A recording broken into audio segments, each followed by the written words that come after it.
We begin our look at tourism in the city of Niagara Falls by visiting with the mayor, Jim Diodati.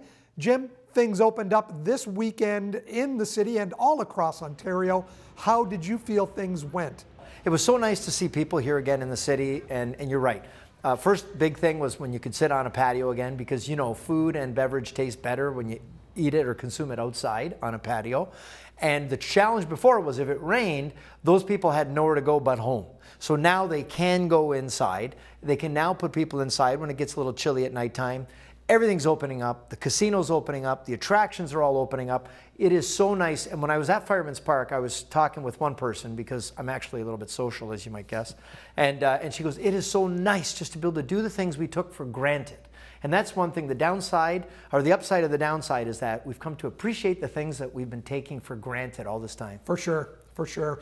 The border, some confusing information. So we're allowing Americans on August 9th, but the U.S. will not be allowing us to cross over until 12 days later. How did that come about? Did that surprise you? Yes and no. So we got a little heads up from the minister that this was the announcement that was going to be coming. And I reached out to Brian Higgins, congressman in the U.S., and we talked pretty regularly. And I said, you've been the guys beating the drum. You've been the ones pushing. And I said, Canadians are going to beat you to the punch? I said, wow. And he said, I can't believe this. And he did make mention that Chuck Schumer, who's been leading the charge as well from the Senate, been really busy with this bill. They got a $3.5 trillion bill that today they're voting on. And he said it's been all hands on deck. He said, but we are going to focus. He goes, I can't believe this either. He goes, my suspicion is that the issue is that the U.S. has two borders. They've got Canada and Mexico, and they want to treat them both the same. He said, so there might be some alignment issues on the Mexico border. He said, I'm sure we're going to be out right behind you. I said, well, in the meantime, we're going to take all your leisure dollars and allow your fully vaccinated people to spend it here. Works in our favor. Yeah, 100% it does. So I'm happy about that aspect. It'll be nice to get things back to normal. The other issue on the border will be delays, because they will be doing random testing. So that right now, the average time to cross is 32 seconds. They're saying it's going to be closer to 5 minutes. So we're telling people, if you're coming, be patient. Go to the bathroom before you get on the bridge. Make sure you got enough gas, you don't run out on the bridge. And it'll be a little bit longer, but you'll be able to get in. As long as you're fully vaccinated, you'll be fine. When you look at things opening up again, what are some of the things that you feel are the most important for the city? Oh, well, one for sure, eating on patios was my first big thing. I just love to sit outside and have a beverage and people watch. I love to people watch, and I've missed that. Going to the movies with my dad, that's something that we like to do together. And family gatherings. We have not had a full family gathering for, Christmas, Easter, Thanksgiving, a birthday, anniversary, whatever. We still have not yet had one where everyone comes together.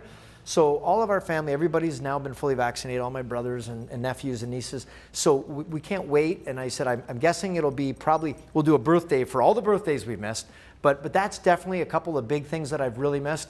And I just want to be able to do the things without having to think about it. Just go do it and have fun. And today too, I brought greetings at a conference, the first one in a year and a half. First conference. First conference I brought greetings. And in Niagara Falls, I do greetings at a lot of conferences from all over the world.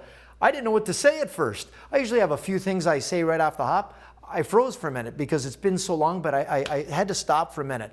And just being able to shake hands with people outside, and I sanitized after, but it just felt good to touch somebody and to be closer and to see their face and to see their smile. And we've been, we're human. We need that touch.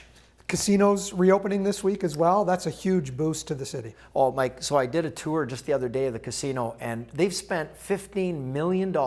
They've added 650 new slot machines, changed everything, carpeting. They've got rid of areas. They've added new areas. They spent a ton of money to make it more fun. They've got Canada's first fully digital crap table. I have no idea how it works, but it looked very cool. So definitely, that's the number one question I get from people. When is the casino opening? So number one employer in the region, 4,000 jobs. A lot of people really excited. This week, finally, both the casinos open up. That's a big factor right there. You mentioned employment. So many people coming back to work. Not all of them yet, but we can see the future that they will all be phasing back into their jobs. Well, yeah, everybody needs routine. And we're creatures of habit, and we need to have certain routines. And absolutely, the people even working, the CERB checks, don't get me wrong, we're grateful for the government making sure that people didn't drown. They kept their head above water. But now it's got to the point where we've got some people that have decided not to come back to work yet until CERB runs out. So the big issue now is HR. Getting people to work. I know some of the hotel guys have said, we can't find chambermaids for $20 an hour. So some people have changed careers, some have retired, some have decided they're not going to come back till CERB is over, some are a little bit nervous still. So but yeah, definitely there's been some challenges, but people are so grateful to have things opening up, have guests here, smiles. I always say in Niagara Falls, we offer a buffet of fun and excitement, something here for everybody. So once again, people can come and enjoy everything we have to offer. It's been 16 months, Jim, and it's great to see things turning around. Thanks for joining us today. Hey, I can't wait to hug you, Mike. Let's do that off camera. Okay, deal.